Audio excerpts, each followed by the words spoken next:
The man didn't hear Karl. His attention focused on the magazine he held. Powerful muscles bunched, propelling the wulfen forward, a snarl erupting from him. Karl was upon the guard before the man looked up. They tumbled to the ground, Karl nimbly remaining on top. The hunter screamed, bringing his hands up to protect his face. Fangs shredded fabric and tore flesh, sinking all the way to the bone. Blood filled his mouth, and Karl growled happily. The screams, the blood, the tension, all combined to send him into a frenzy. Wulfen were precariously balanced. They sought calm, yet blood and violence quickly overwhelmed them. They avoided situations that might cause them to lose control, but this was something Karl needed. His frenzy wasn't entirely a fugue state. He was aware of every mouthful of flesh, of every severed blood vessel and cracked bone. The man's screams became burbling moans, his struggles weakening. Karl continued to savage him, ripping the human apart. The blood had cooled by the time Karl came back to himself. His fur was soaked in gore, and he ached with weariness. There was too much to do to give in to sleep, so he remained moving. After a roll in the dirt to clean up, Karl changed back to his human form. Even though he was naked, he didn't feel the chill in the air. Staring at the dead hunter, he gritted his teeth. He should have questioned him, should have left him alive, but he hadn't. Sometimes being passionate and wild was a drawback. Karl rifled through their trucks. Silver ammo, more weapons, food, spare clothes, but no identification. He dressed and fed himself, then took another pass searching through the trucks, and found a vehicle registration in a glove box. Karl smiled, now armed with the lead.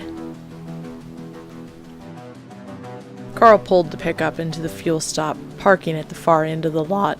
He didn't need gas. The fuel gauge displayed half a tank. What the wulfen needed was directions. He knew the town listed on the truck registration. It was 15 miles north of his human lover. Outside of Jenny's house, Karl wasn't familiar with human settlements. He was counting on the proprietor having at least a map, maybe even enough spare tech to have an electronic display. Glancing around the sparse lot and shabby building, Karl doubted the latter. The last of mankind's precious tech was being hoarded in capital cities. Anything useful here had been stripped long ago. A battered cowbell clanked as Karl opened the door. He stood in the entrance, letting his eyes adjust as the rest of his senses took everything in. There were 4 humans, one behind the counter, 2 back by the cooler, and one flipping through the magazines. It wasn't a very big room, maybe 30 feet on a side, and felt even smaller with all the shelves and products. It would hamper fighting, forcing mostly one-on-one combat. His eyes became accustomed to the gloom, and he looked at the 4 men. They were as ratty as the fuel stop, with a mean look in their eyes. It took effort to keep his hackles down. "Do something for ya!" The scrawny man behind the counter hunched on a stool, straggly hair hanging down into his eyes, face unwashed and splotchy. The scent of danger became overwhelming. Karl smiled, trying not to provoke them. "Is this the way to Green Valley?" The wulfen knew it wasn't. Green Valley was Jenny's town. Scrawny jerked his head to the road. "Go back 4 miles. Take the other fork." He turned his attention to the scarred counter, dismissing Karl. "Thanks kindly." Must have misread the sign. He turned to leave. "How's Matt?" asked the one at the magazines. Karl's blood chilled, and his shoulders scrunched. Matt was the name on the registration. There would be problems. "Pardon?" Magazine was a big man, 6.5 feet tall, built like a linebacker, and intelligent hazel eyes. He glared perpetually at the world, and narrowed that fierce gaze on Karl. "Matt, the man who owns that truck.